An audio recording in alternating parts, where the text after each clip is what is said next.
Hello, everyone. I have a question for you. Have you ever heard the phrase or been told, you need to put your best in, put your best effort in, try as hard as you can? If at first you don't succeed, try again. We've all heard that. It's very, very just repetitive. We've heard it so many times, but I need to tell you how much it's true. Think of some athletes you know. Recent records and stuff, and athletes are setting goals and reaching them, even if the goal wasn't set by them. For example, Albert Pujols, he hit 700 home runs. He's been playing for the MLB for 22 seasons. I couldn't find how long he's been playing before that, because Rec Ball doesn't keep track. But he's been playing for 22 seasons. He's been putting in work. He started hitting higher in the amount of home runs he was hitting, and he got really close to 700, and people said, he's going to hit 700. I'm pretty sure he put the work in because he didn't want to let those people down, and he did it. He hit 700.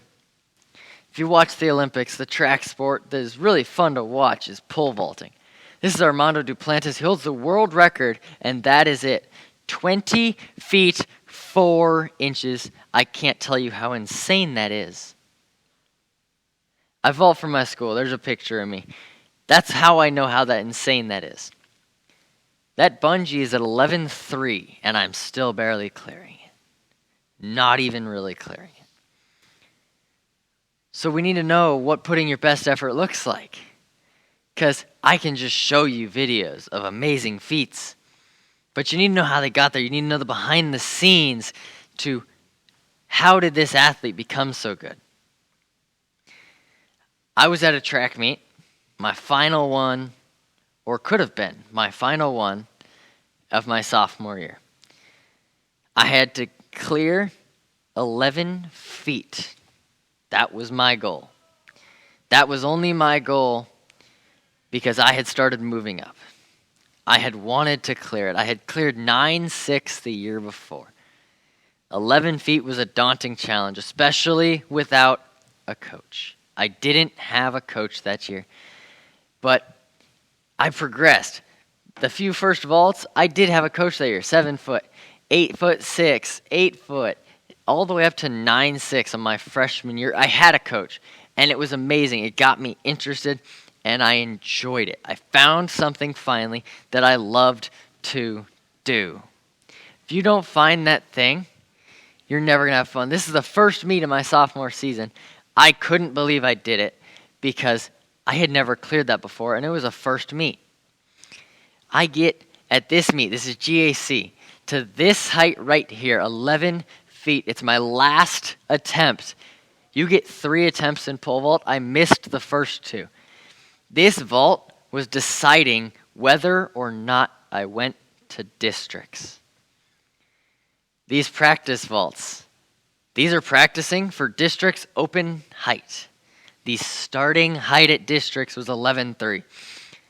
I didn't clear it, but I was still proud of where I got because I knew I had put my best effort in. I was practicing every day. Pretty much every moment. If you were to look outside during our study block, we have a middle block of the day where you can travel around the school, go to the gym, go to the commons and work and stuff, go to teachers, go to the field and have fun. You can do all of those. And you would see me every day in the spring out there practicing, trying to get better, pushing and pushing, taking videos of every vault. All those videos helped me see how I was doing. They showed me what was wrong with the vaults, what was good. I could learn and I could know what I did well. I could see what I did wrong and do drills to fix it. So what else does that look like? Putting in your best. Yeah, I've practiced. School, you need to put your teachers will tell you the same. Put your best work into school. I know it's rough. I know you may not enjoy it, but what happens in your high school, how well you do in your classes, you need to remember that will change your future. If you're looking at going to college, your GPA matters. If you're looking at going to a tech school, take your classes that fit what you want to go into or are close. I'm wanting to go into aviation maintenance. I'm taking our manufacturing and engineering program. Yes, there's not a whole lot focused on my field, but I'm still getting experience and still learning about the manufacturing side of what I would be fixing doing aviation maintenance. You just have to think about the future. That's what the practice is. When you think about the future and you set a goal, my goal of 11 feet, my upcoming track season goal is 12.6 at minimum. I would love 13. Without these goals, if I would say, I just want to vault again this year, I wouldn't be paying to go to an off-season practice. So, what else does this look like to you? Who else do you know that does this? Looking back on my things, I couldn't have done it without practice. I always thought I couldn't have done it without a coach. But that's just an obstacle I had to overcome. Look at influencers, teachers, athletes, even your parents, and anyone you know, any adult, even other teenagers who are doing what they want to do now. You ask them what challenges they had to overcome. I bet you they at least had one major that they can remember. There's probably a bunch along the way. For me last year, that challenge was no coach.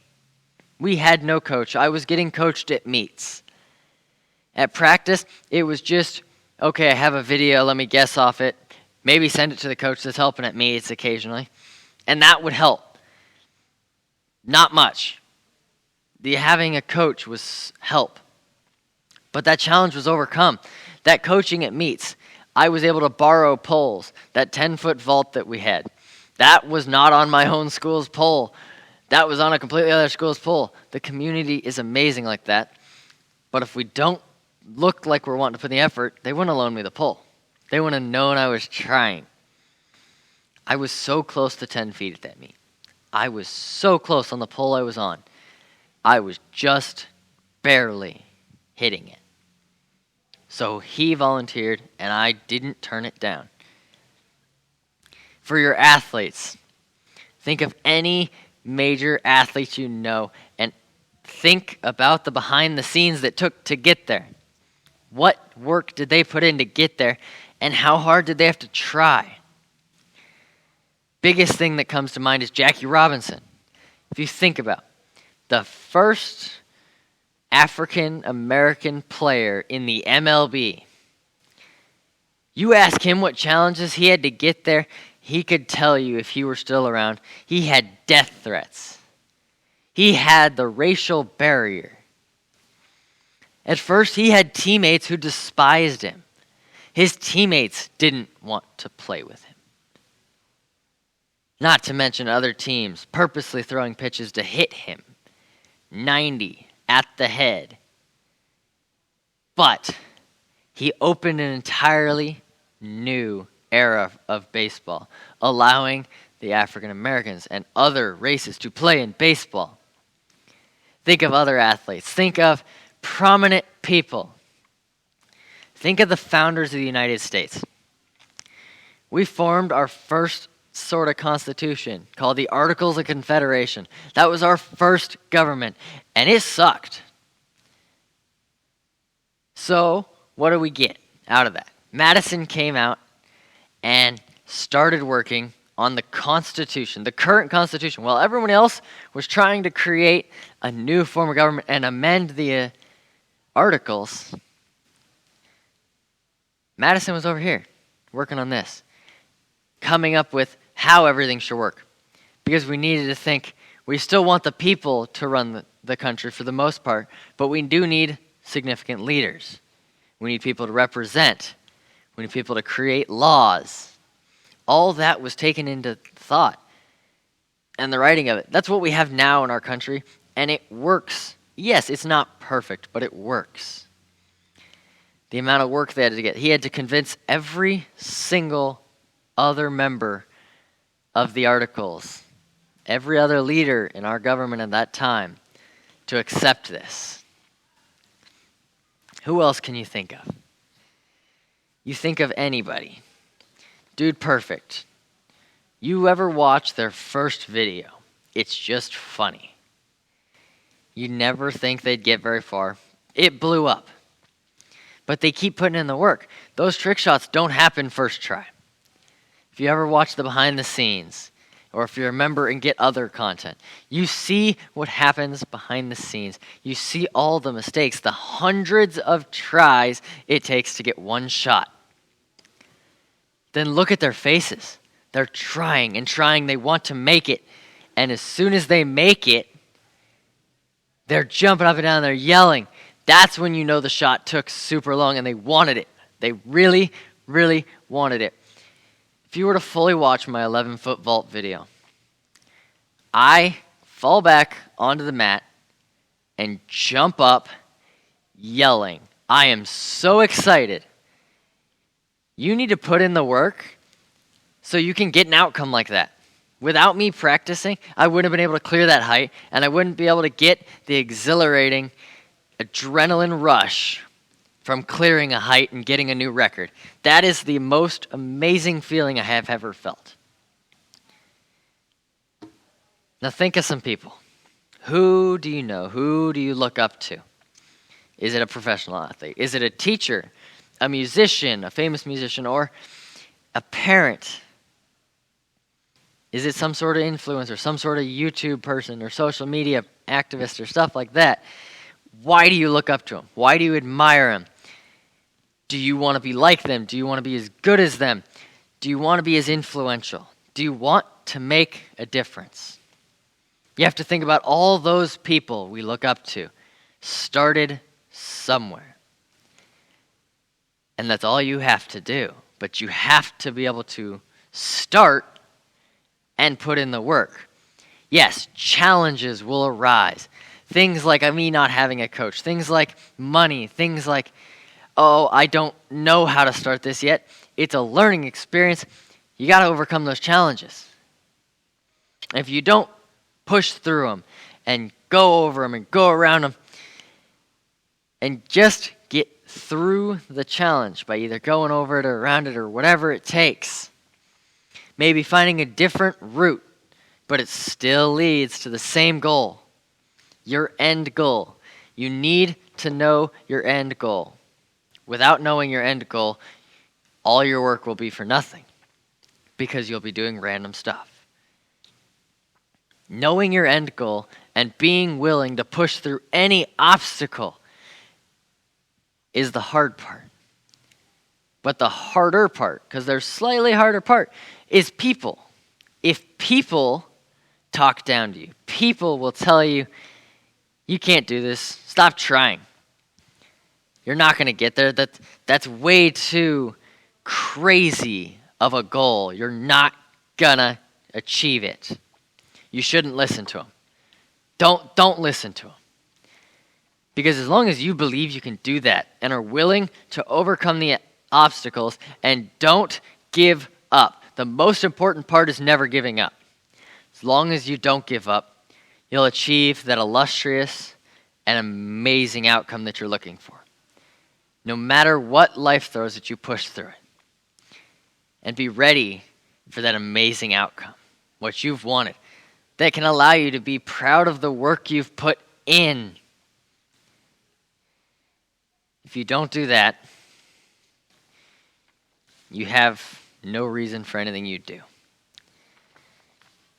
For school, if you don't know what you want to do, yes, it's really hard to decide. But your classes aren't going to be centralized. If you don't know what you want to achieve or how you'll get to a goal, you need to start thinking. Start thinking of where you want to get and how you're going to get there. Push and push. And don't give up. As soon as you give up, you've shown weakness. You've shown that something has beaten you. Some obstacle your brain has tricked you into believing is impossible to overcome. Don't let that happen. If you don't push and tell yourself every time a challenge comes up, it's just a challenge, I'm going to push through it, we're going to get through it. Tell yourself, I can do it. I can get where I want to be. I can achieve my goal. If you tell yourself that and never give up and push and learn and do anything you need to get there, put in your best effort because your hard work will pay off. Thank you.